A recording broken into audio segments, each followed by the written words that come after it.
औज़ुबिल्लाहिमिनश्शैतानिर्रजीम बिस्मिल्लाहिर्रहमानिर्रहीम। Dear student, अस्सलाम वालेकुम। उम्मीद करता हूँ आप सब लोग खैरियत से होंगे। डियर स्टूडेंट्स, लास्ट लेक्चर के अंदर हमने हेड्स ऑफ अकाउंट्स और rules for debit and credit को डिस्कस किया था।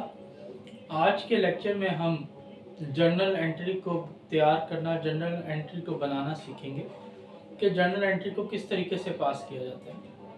तो लेक्चर स्टार्ट करते हैं। डियर स्टूडेंट्स, आज का जो टॉपिक है, how do you pass journal entry. आप एक जर्नल एंट्री को किस तरीके से दर्ज करते हैं, उसके 4 स्टेप्स हैं। पहला step, how many accounts are involved in a transaction and what are their names. Dear students, सबसे पहले हमने ये देखना है कि आपको जो ट्रांजैक्शन दी हुई है उस ट्रांजैक्शन के अंदर कितने अकाउंट्स इन्वॉल्व हैं और उनके क्या नाम है। नंबर 2, जब आपको उनके नाम पता लग जाएंगे तो सेकंड नंबर पे फिर हमारा काम होगा what are the nature of these account. उन अकाउंट्स की नेचर क्या है।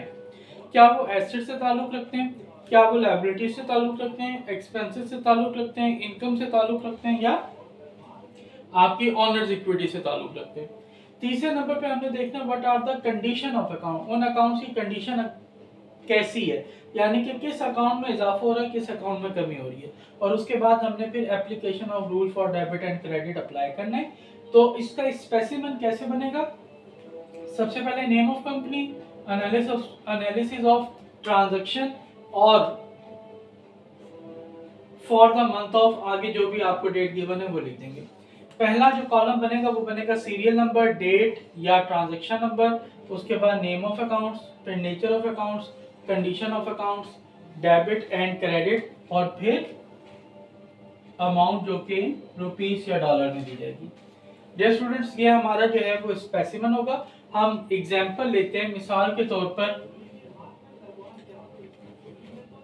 Started business with cash rupees 10,000। अब हम कारोबार शुरू कर रहे हैं नकद रकम 10,000 रुपए से। तो अब यहां पर आपका ट्रांजैक्शन नंबर आ जाएगा 1। अब हमने देखना कि कौन से 2 अकाउंट इन्वॉल्व हो रहे हैं। एक, बिजनेस स्टार्ट किया जा रहा है, इसे हम क्या लिखेंगे, जब कारोबार शुरू किया जाता है तो वो हमारा कैपिटल कहलाता है। किससे शुरू कर रहे हैं, कैश से। तो पहले नंबर पे कैश आएगा आपका, और दूसरा अकाउंट आपका, there are 2 accounts are involved in the given transaction. First name is cash and second name is capital. अब सेकंड नंबर पे हमने देखना कि इन दोनों की नेचर क्या है। कैश की नेचर याद रखें एसेट है, और कैपिटल की जो नेचर है वो है याद ऑनर्स इक्विटी। कैश कारोबार में आ रहा है, इंक्रीज,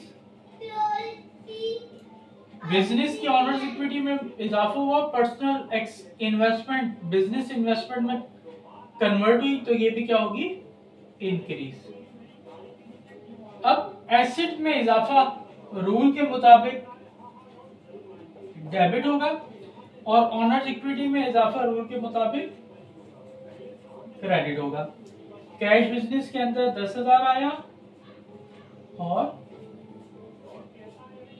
ये स्टूडेंट, ये पूरा का पूरा अमल हमारा क्या कहलाएगा, इसको हम क्या कहते हैं, एनालिसिस ऑफ ट्रांजैक्शन। कि जो ट्रांजैक्शन वजूद में आई थी उसमें 2 अकाउंट इन्वॉल्व थे, एक कैश था, दूसरा कैपिटल था। कैश की नेचर एसेट है, कैपिटल की नेचर ऑनर्स इक्विटी है। कैश बिजनेस के अंदर आ रहा है, लिहाजा वो इजाफा हो रहा है बिजनेस में। बिजनेस की इन्वेस्टमेंट जो है वो बढ़ी है, तो उसमें भी इजाफा हो रहा है। एसेट में इजाफा डेबिट होता है, ऑनर्स इक्विटी में इजाफा क्रेडिट होता है। दोनों की रकम 10,000 है। इसे हम क्या कहते हैं, nature of account analysis of transaction. हमें जो भी ट्रांजैक्शन दी होगी, हमने इस स्पेसिमेन के तहत उसको जो है वो क्या करना होगा, एनालाइज करना होगा। ये स्टूडेंट, ये था आज का लेक्चर। इंशाल्लाह नेक्स्ट लेक्चर में हम इससे रिलेटेड प्रॉब्लम्स को डिस्कस करेंगे। मुझे उम्मीद है आपको मेरा लेक्चर समझ आया होगा। इंशाल्लाह नेक्स्ट लेक्चर में दोबारा हाजिर होंगे। मेरे चैनल को सब्सक्राइब करें, लाइक करें, शेयर करें और बेल आइकन को दबा दें ताकि आप मेरे तमाम लेक्चर्स जो है वो रेगुलर बेसिस पर सुन सकें। अल्लाह ताला हम सब का हामी नासिर हो। अल्लाह हाफिज़, बेस्ट ऑफ लक।